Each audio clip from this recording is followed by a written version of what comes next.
Acá les voy a mostrar algunos ejemplos de menorot. Estas son ilustraciones simplemente que alguien dibujó en un libro de acuerdo a distintas tradiciones. Hay distintas tradiciones acerca de cómo se veía esta menorá y también de el significado de la menorá es otro tema. Tenemos bastante evidencia arqueológica acerca de distintas menorot. ¿Okay? Como ven aquí, hay distintas menorot o ejemplos de menorot que ven siempre con los brazos curvos.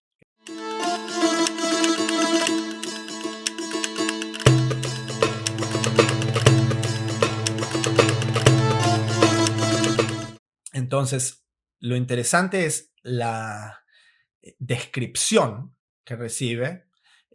Vamos a leerla rápidamente en español. Tiene que ser de oro puro, labrado con martillo. Tiene un pie, caña, copas, manzanas, dice, flores, eran de lo mismo. De sus lados salían 6 brazos, que entonces al menos sabemos que está hablando de un eje central con brazos saliendo de los lados, 3 brazos de un lado, 3 brazos de otro. En un brazo 3 copas en forma de flor de almendro. ¿Okay? Lo que quiero que se imaginen es, Moshe le está diciendo esto a Betzalel.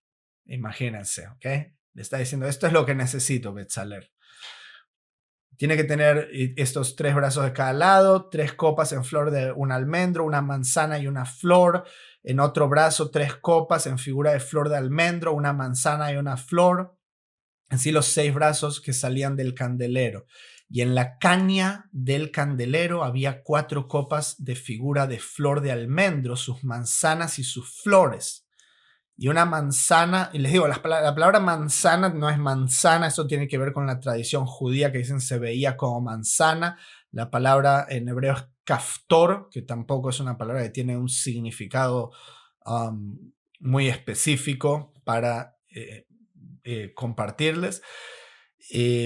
Una manzana debajo de 2 brazos del mismo, otra manzana debajo de otros 2 brazos del mismo y otra manzana debajo de los otros 2 brazos, conforme a los 6 brazos que salían de él. Sus manzanas, sus brazos eran de lo mismo. Y ahora, como si esto no fuese poco, Betzalel, todo esto quiero que me lo hagas de una sola pieza. Tiene que ser labrado a martillo y de oro puro. ¿Ok?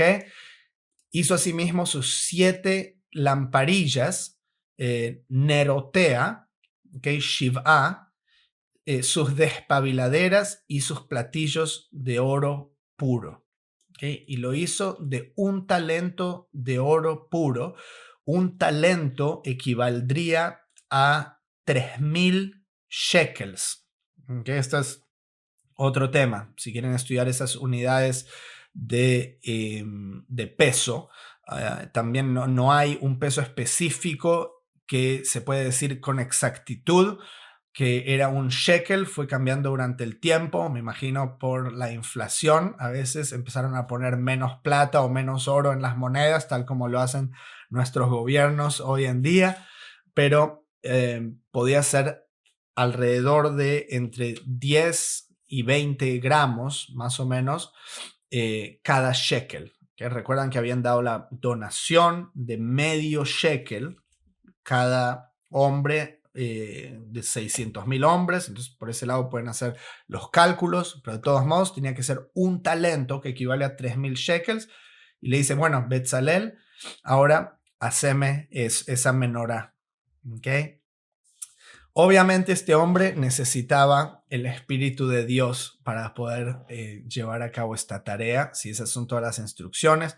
Acá les voy a mostrar algunos ejemplos de menorot. Estas son ilustraciones simplemente que alguien dibujó en un libro de acuerdo a distintas tradiciones. Hay distintas tradiciones acerca de cómo se veía esta menorá y también de el significado de la menorá es otro tema. ¿Okay? Una de las cosas que podemos decir es que también en el contexto de esta clase se conecta con el día de Shabbat. ¿Por qué? Porque el Shabbat es el séptimo día, ¿sí? Y cuántas candelas, si hay en la menorá, tenemos 7. Entonces, el 7, sabemos, es un número especial para el Dios de Israel. No solamente 7 ramas que tenía en total la menorá, o digamos 6, 3 brazos de cada lado, más el eje central de esta menorá. También había 7 elementos en el tabernáculo, por ejemplo.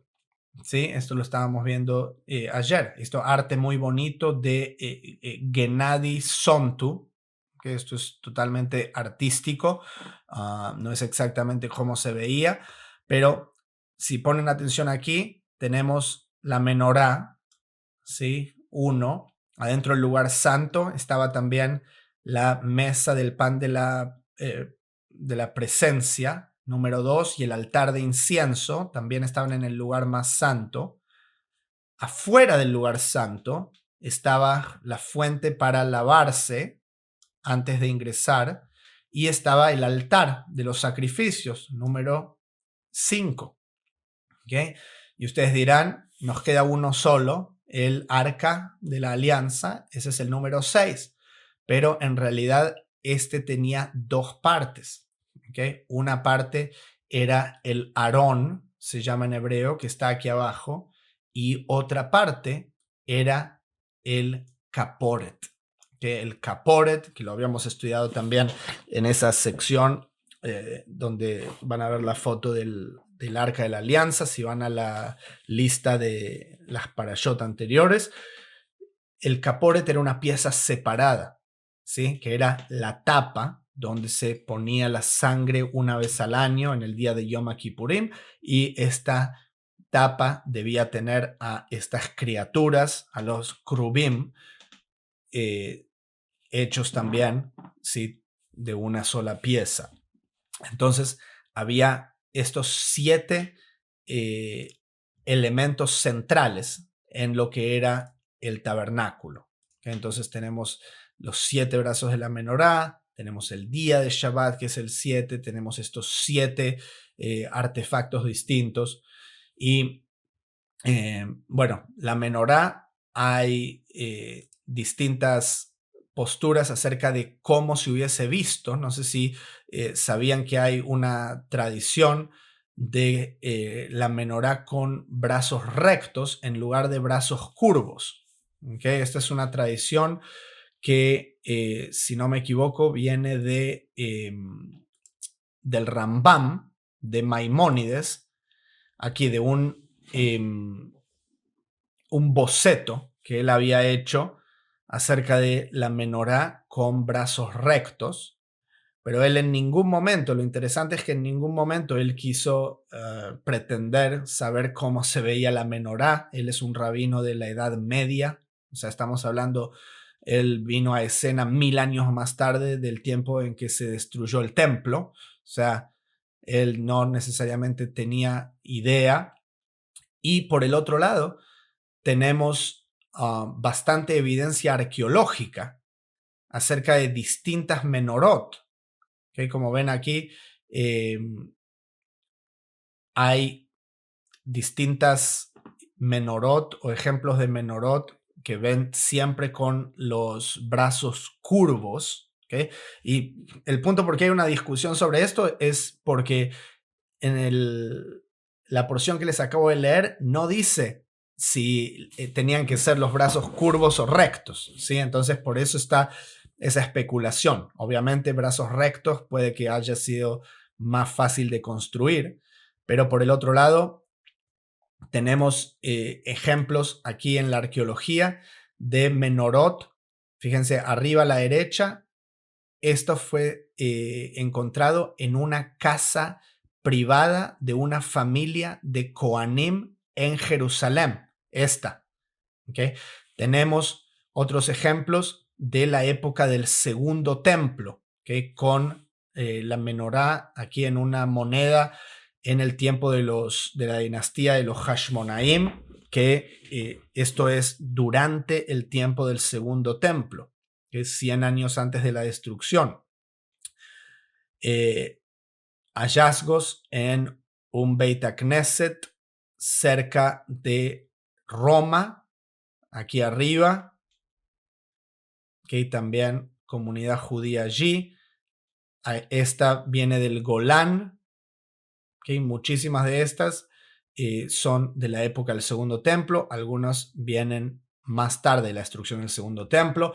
Luego tenemos una foto muy famosa aquí del arco de Tito, ¿sí? Este tal vez lo hayan conocido, que esto es una imagen más bien triste porque tiene que ver con los romanos destruyendo, ¿sí? Tito destruyendo el templo y destruyendo Jerusalén y llevándose esta menorá, a pesar de que puede que no necesariamente esto haya sucedido. Por el otro lado, es importante resaltar también que en el tiempo del Segundo Templo, ¿no? Incluso del primer templo, Salomón había construido 10 menorot más. ¿Okay? Entonces significa, no había una sola menorá en este entonces, había una sola menorá en el tiempo del tabernáculo en el desierto. Luego pueden leer esa historia, está en Primera de Reyes, capítulo 8. ¿Okay? Entonces, hay otras tradiciones que muestran que la menorá fue escondida junto con artefactos, ¿sí? Como el arca, antes de la destrucción del templo. Que la menorá, también de acuerdo a la tradición mishnaica, era mostrada cuando venían los peregrinos 3 veces al año a Jerusalén.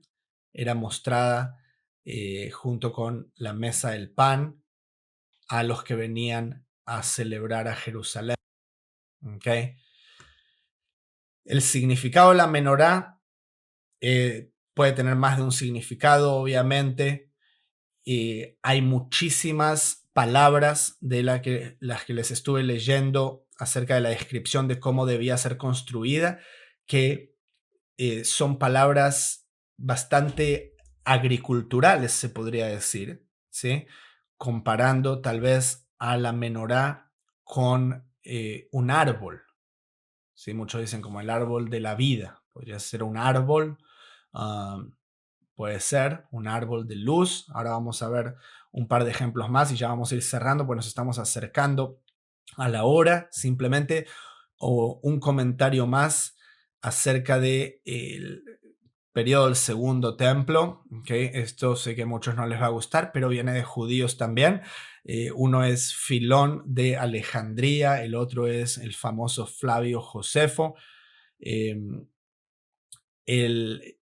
Filón, él relaciona la forma de las ramas redondeadas de la menorá con la trayectoria de los planetas alrededor del Sol. ¿Okay?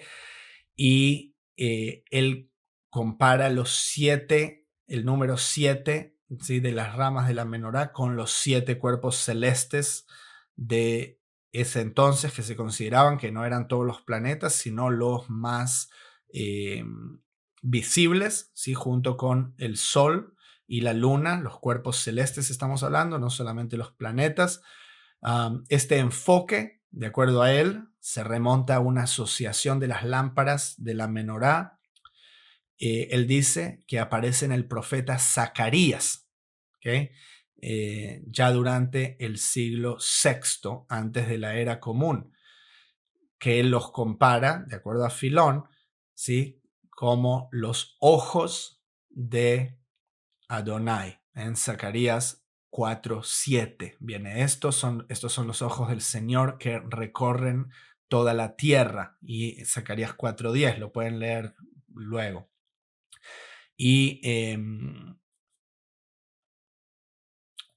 el candelabro él dice, lo colocó en el lado sur del tabernáculo, ¿okay? Y esto también él lo compara o lo equipara con los cuerpos celestes, ¿sí? Estando en el hemisferio norte, poniendo esos cuerpos celestes apuntando hacia el sur, que es donde serían más visibles. ¿Okay? Entonces, bueno, un comentario interesante me pareció, simplemente para traerlos aquí. Luego, antes de cerrar, quiero mostrarles aquí un par de palabras para compararlas con la menorá en Samuel 3:3. Samuel estaba en el templo donde estaba el arca antes que la lámpara de Elohim fuese apagada. La lámpara aquí, en lugar de menorá, que fíjense, es llamada simplemente Ner, ¿okay? Ner Elohim. Entonces, la palabra Ner, ¿sí? Está dentro de la palabra menorá. Entonces, esa es otra manera en que podemos encontrar aquí a la menorá llamada dentro del libro de Samuel. La palabra ner, ¿sí? Aparece también, o sea, no necesariamente esto es la menorá, pero Proverbios 6:23, porque el mandamiento es lámpara. Este es un versículo famoso. Aquí es ner, ner mitzvah ve Torah, or. Que aquí comparando la palabra ner con la palabra or, que es luz. Ner mitzvah, porque una ner, una lámpara, es la mitzvah, el mandamiento, ve Torah, y la instrucción, or, luz. Ve derech chaim tojejot musar, y camino de vida, las reprensiones que te instruyen. Un versículo muy bonito. Y uno parecido aquí en Salmo 19, el precepto de Adonai es puro que alumbra los ojos. Pikudei Adonai, el precepto, acá este es justamente bonito para cerrar, pues el nombre de la parashá, Pikudei, Pikudei Adonai, las órdenes de Adonai Yesharim, rectas. Mesamhei Lev, alegran el corazón. Mitzvat Adonai, el mandamiento de Dios. Bara Meirat Einaim. Meirá es que alumbra. ¿Okay? Y aquí sí, el último que les comparto en Salmo 19, versículo 105, con la letra Nun, la palabra Ner, ¿sí? Como saben, es un salmo acróstico. Lámpara es a mis pies tu palabra y lumbrera a mi camino, parecido al proverbio aquí. Ner le ragli devareja ve or le netivati. ¿Okay? Una lámpara es a mis pies tu palabra y lumbrera a mi camino.